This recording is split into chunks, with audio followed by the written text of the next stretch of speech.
What is up, fellow nerds, and welcome to Not Just Status Quo. Tonight, we will be giving our spoiler-free review, about to go into Avatar. I got my bucket. I think we're ready. The Way of Water. The Way of Water. I think they'll, think they'll say it. They're gonna say the thing. They might say it. They might say the thing. If they say it, I'm gonna be so excited. I'm gonna be so excited.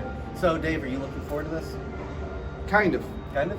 I'll be honest, I'm not expecting much. I always say that before we go into a movie, but this time it's not because I want to temper my expectation, it's because I really don't expect much. Okay. What about you? Yeah, I don't have the same religious experience that a lot of other people have with Avatar, so I'm going in kind of we'll see if it's good. I don't really know, but I never saw it originally in 3D in the theaters. The movie, 2009 is when it came out? Yeah, I think so. Yeah, I saw a bootleg copy on some dude's laptop in a barracks. So, yeah, I mean, if it's good, cool. If it's not, All right. Well, let's see what Keith thinks.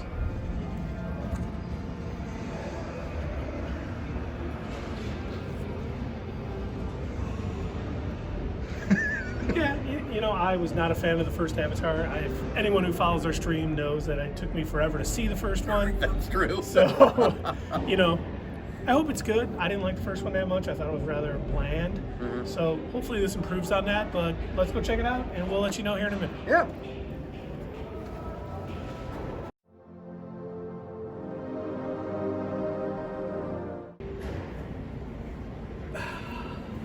Well, are you drenched? Nah. Doug, we got a new rule. Doug cannot buy popcorn tins. No more. No. I mean, it wasn't horrible. No. It wasn't good either. It was a movie. It was definitely one of the movies that came out this year. That's right. It was pretty to look at sometimes. Yeah, if we're gonna not spoil it. Yeah. Visuals were stunning. They were very Avatar 1. Yeah. Yeah. Well, I mean, I guess maybe a little bit better.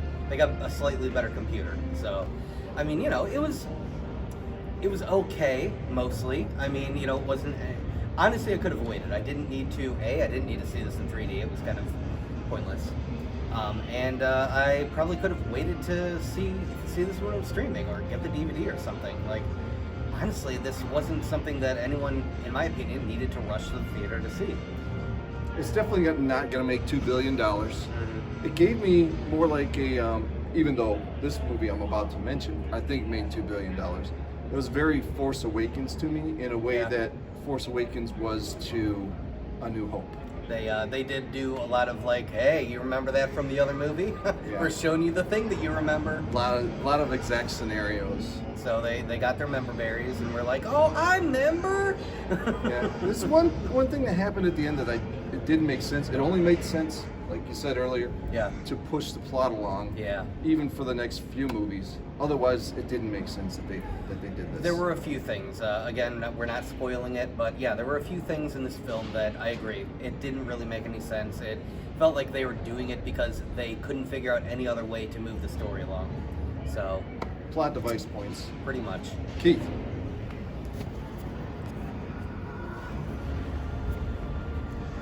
Yeah, pretty much what Dave and Doug said. I mean, I thought the story, like the first one, was kind of bland. I mean, there was supposed to be a very emotional scene at the end. Brought up no emotions in me at all. No. None. It's okay.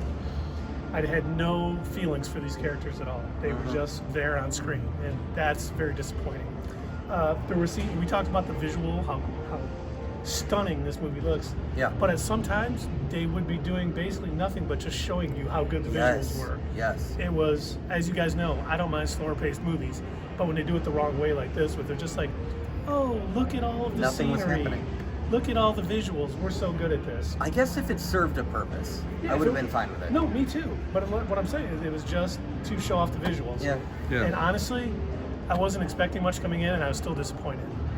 I mean, honestly, on the Doug scale, I probably am giving this about a 3.5. Okay. I would not recommend seeing it. It's very long, and it's not worth your time in the theater. Yeah, I was somewhere kind of leaning more towards a 4. Like I said, it was pretty to look at. I would say there was one segment that I enjoyed, and would it spoil it? No, I don't think this will spoil it. But what I had mentioned to Dave at least was that there was this one scene where the people who live in the water, they were fighting in the water, and I thought to myself, I'm like, now this is kind of like what I would have imagined would have existed in Wakanda Forever. This is the kind of fight that I guess I was expecting to see, and that was pretty good. Even at the end, they kind of had like 3 plot threads running, and that was okay. I mean, they weaved that in and out good, but it still didn't save the overall movie. True. So yeah, I'll give it a 3.54, somewhere around there. It wasn't great. Again, I could have skipped this and didn't need to go to the theater to see it. But Dave, what do you think? I'm back.